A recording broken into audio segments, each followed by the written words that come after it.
रहीम अस्सलाम वालेकुम स्टूडेंट्स। ये एक और शॉर्ट सी वीडियो में बना रहा हूँ। Molarity, molality and one is normality.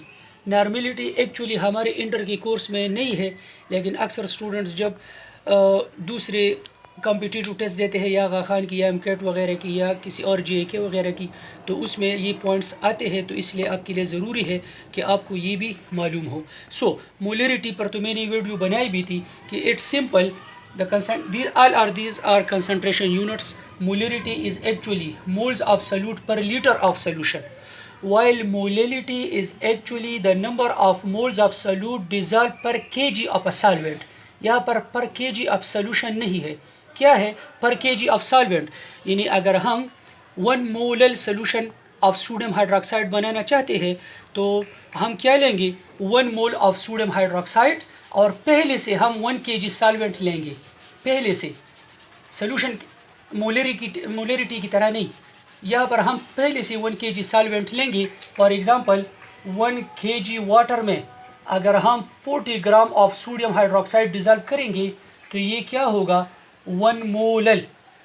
और अगर हम 1 मोलर बनाना चाहते हैं तो यही 40 ग्राम हम 1 लीटर किस में डिज़ोल्व करेंगे, सोल्यूशन में। पहले से हम 1 लीटर नहीं लेंगे। So both in 1 molal and 1 molar both have 40 gram of sodium hydroxide.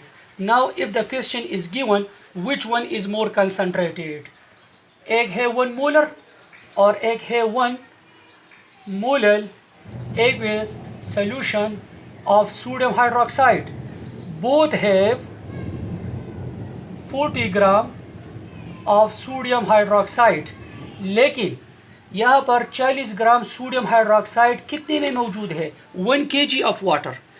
यानी 1 kg ऑफ वाटर अप्रॉक्सीमेटली ये 1000 ml के बराबर होता है। चूँकि वाटर की डेंसिटी 1 ग्राम पर ml है तो 1 ग्राम 1 ml के बराबर होता है। तो ऑब्वियस सी बात है कि अगर 1000 ग्राम है वाटर के लिए, किसी और सॉल्वेंट के लिए नहीं, तो ये भी 1000 ml के बराबर होगा। तो 1 मोलल में 40 ग्राम सोडियम हाइड्रोक्साइड डिज़ोल्व है कितने वाटर में, 1000 ml, मतलब 1000 ग्राम में।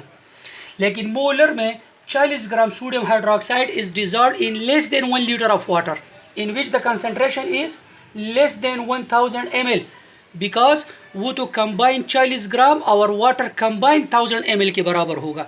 सो इससे मालूम हुआ कि molal is diluted than molar. यानी मोलर और मोलल में कौन सा डायलूटेड है, मोलल, क्योंकि इसमें सॉल्वेंट जो है ज़्यादा है।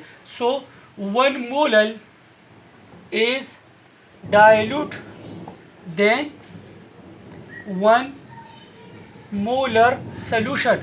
So obviously मोलल का वेपर प्रेशर क्या होगा, ज़्यादा होगा। So obviously molal solution have high vapor pressure than molar, यानी जिसमें सॉल्वेंट ज़्यादा होगा, जो ज़्यादा डायलूट होगा, जिसमें सॉल्वेंट ज़्यादा होगा। सो ऑब्वियसली उसका वेपर प्रेशर क्या होगा, ज़्यादा होगा, क्योंकि उसमें सॉल्वेंट ज़्यादा है। तो वेपर्स तो सॉल्वेंट की बनते हैं, ठीक है।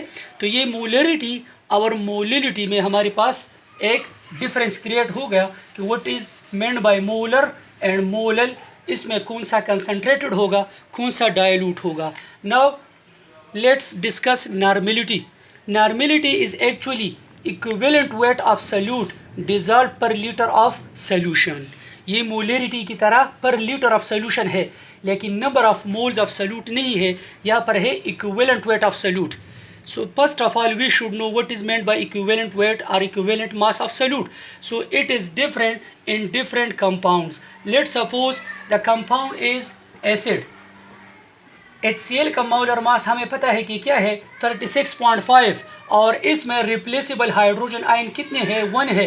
सो equivalent weight of acid is equal to molar mass of the acid divided by replaceable or ionizable hydrogen ions. तो HCl चूँकि मोनोप्रोटिक एसिड है, ये 1 हाइड्रोजन आयन देता है, तो 36.5 को हम 1 पर डिवाइड करेंगे तो इसका इक्विवेलेंट वेट और मोलर वेट क्या है, दोनों 36.5 आएगा। लेकिन अगर ये इक्विवेलेंट वेट हम सल्फ्यूरिक एसिड का कैलकुलेट करेंगे as sulfuric acid have 2 replaceable hydrogen ions or 2 ionizable hydrogen, so 98 divided by 2, so इसका इक्विवेलेंट वेट क्या आएगा 49 आएगा। इसी तरह अगर हम फास्फोरिक एसिड का इक्विवेलेंट वेट मालूम करना चाहें तो एक फास्फोरिक एसिड का मॉलिक्यूलर मास 98 है, तो हम ये किस पर डिवाइड करेंगे 3 पर डिवाइड करेंगे। सो इट मीन्स अगर हम 1 molar aqueous solution of sulphuric acid बनाना चाहते हैं तो हम 1 मोल यानी 98 gram of sulphuric acid dissolve करेंगे 1 लीटर में। 1 मोलर बनाने के लिए सोल्यूशन 1 लीटर सोल्यूशन हम बनाएंगे और उसमें सल्फ्यूरिक एसिड का कितना होगा 1 mole. 1 mole means 98 gram, while its 1 normal solution have 98 divide by 2, क्योंकि इसका इक्विवेलेंट वेट क्या है 49 है। Equivalent weight per litre of solution is actually called normality. So अगर हम 1 मोलर सल्फ्यूरिक एसिड का सोल्यूशन बनाते हैं 1 मोलर, तो 1 लीटर सोल्यूशन में क्या होगा 98 ग्राम सल्फ्यूरिक एसिड यानी 1 मोल। लेकिन अगर हम 1 नॉर्मल सोल्यूशन बनाते हैं तो उसमें सल्फ्यूरिक एसिड का कौन सा अमाउंट होगा 49 ग्राम। अगर हम फास्फोरिक एसिड का बनाते हैं तो 98 को हम 3 पर डिवाइड करेंगे।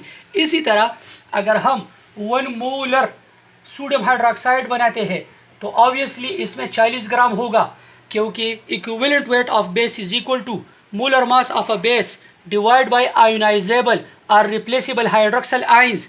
सो as it is mono acid base, so 40 gram divide by 1, इसका इक्विवेलेंट वेट और मोलर मास क्या है इक्वल है। So 1 molar and 1 normal sodium hydroxide का सोल्यूशन क्या होगा सेम होगा, जैसे 1 मोलर और 1 नॉर्मल HCl का सेम है। 1 molar 1 normal of HCl or sodium hydroxide is actually same because both have the same amount। But अगर हम नॉर्मेलिटी का बनाते हैं तो इसमें फिर अगर हम क्या कैलकुलेट करेंगे इसका इक्विवेलेंट वेट हम कैलकुलेट करेंगे। So actually for example 1 molar aqueous solution of sulfuric acid is actually 2 normal because 1 molar में 98 ग्राम है, 1 नॉर्मल में 49 है, तो अगर हम 49 को 2 से मल्टीप्लाई करेंगे तो क्या आएगा 98 आएगा। सो 1 molar of sulphuric acid solution is actually 2 normal. इंशाल्लाह इस पर एक और वीडियो मैं बाद में बनाऊंगा। थैंक यू, अल्लाह हाफिज़।